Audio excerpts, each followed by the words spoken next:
Welcome to Let the Quran Speak. I'm Sophia, your host. We're here in the main prayer hall of the Islamic Information Center, home of Let the Quran Speak. Last week, we looked at some stories of animals in the Quran.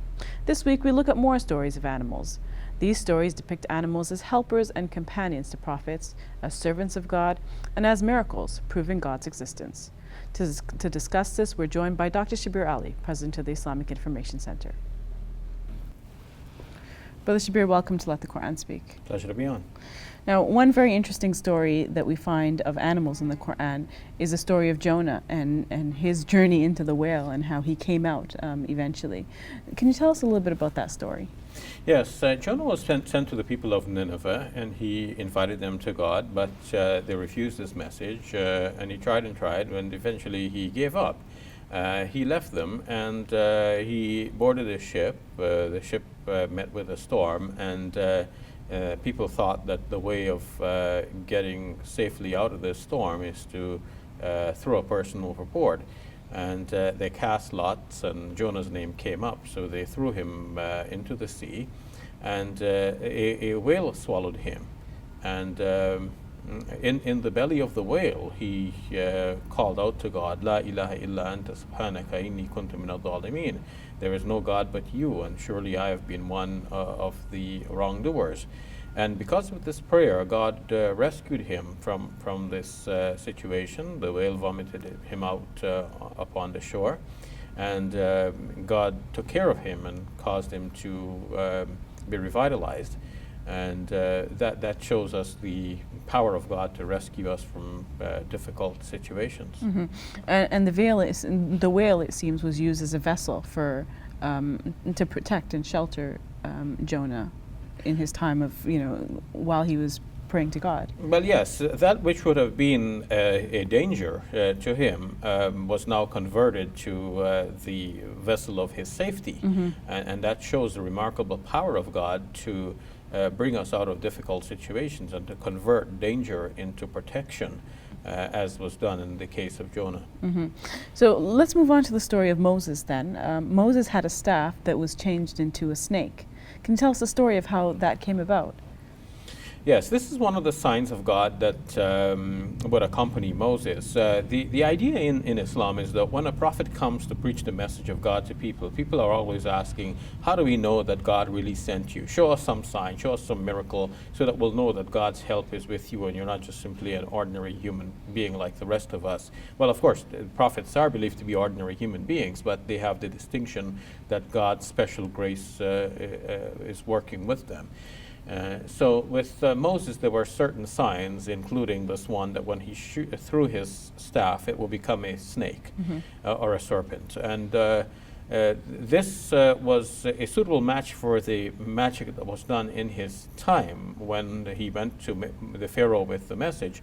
The Pharaoh called for his magicians to perform their feats, and their magicians threw their ropes and or their staff, and these changed into serpents. And then Mm-hmm. Moses threw his, and that gobbled up all of the others. And that showed that his performance was not just simply a magic trick like the other people were doing, but his was really a feat that only could be credited to God. And so the magicians themselves, according to the Quran, submitted themselves to belief in the God that Moses was speaking about. It didn't work for the Pharaoh, though. No, he insisted. In fact, he said to the magicians, I will crucify all of you. How dare you believe before I give you permission? Mm-hmm. Now, Solomon is an interesting story because he had a very special relationship with animals. And many of the stories associated with Solomon are about animals in the Quran. So can you tell us a little bit about those stories? Yes, one story is about the hoopoe bird, the lapwing, as it's called in the Arabic, hudhud. It is said that when Solomon surveyed his army, he realized that the hudhud was not there. And when the hudhud actually eventually came, he said that I've traveled far and noticed that there are people. There is a people who worship the sun. And in the message of the oneness of God obviously needed to reach them. And so Solomon did send the message to them in the form of a letter. This is mentioned in the 27th chapter of the Quran. So this is part of a recurrent theme then of animals being helpers to human beings, and in particular to prophets. Yes, exactly. And to continue with the story of Solomon, we have that as he was marching with his army, an ant said to another to the colony of ants, let's get out of the way before Solomon and his army crush you unwittingly. And the ants then moved out of the way, and Solomon, it is said in the Quran, smiled at the ants because he understood what was going on. So this shows too the fact that we all share the same space, humans and animals, and humans have to make space for animals, and we want to avoid crushing animals as we go about our usual business. If we think about deforestation, this is terrible for animals because it takes away their natural habitat. So in everything we do, there is some effect, and we want to make sure that the effects of our actions do not come down negatively on animals who share the same world with us. Is there not another story about a termite that ate away at Solomon's cane or staff? Yes, it is said that when Solomon died, he leaned over on his staff and died, and he remained supported for a while, and people around him did not realize that he was dead until a creature from the earth gnawed away at his staff, and then he fell. That shows again that we may go by things apparent, and we don't have the hidden knowledge that is only available to God. And our knowledge is not complete, and people can be fooled by appearances. They may see a dead man and think he is still alive, but God has his own ways of making knowledge apparent, such as with the use of this little creature that gnawed away at the staff of Solomon. So all creatures, big and small, perform some role in God's world, and we have to recognize these roles and respect every creature for what they are and what they do, and the role that they perform in the totality of all things. Muslims often look down upon dogs in certain societies, but there is mention of a dog in the Quran in a very positive way, the dog that is associated with the people of the cave. Can you tell us a little bit about what role this dog plays? Yes, in fact, there's nothing negative about dogs mentioned in the Quran itself, and that requires a special discussion, like how did dogs come to be regarded in the way that you described.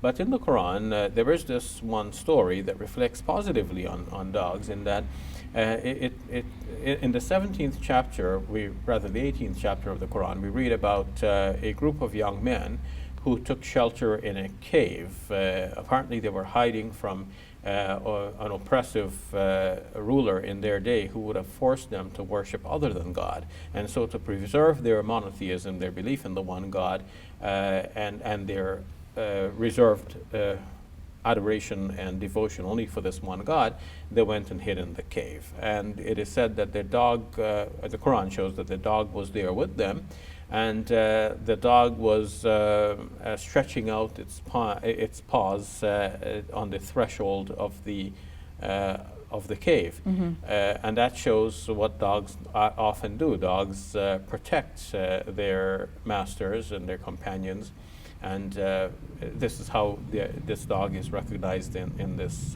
story. Very beautiful description in the Quran. There's another story about an elephant that seems to obey God's orders rather than the orders of his own master. Tell us that story as well.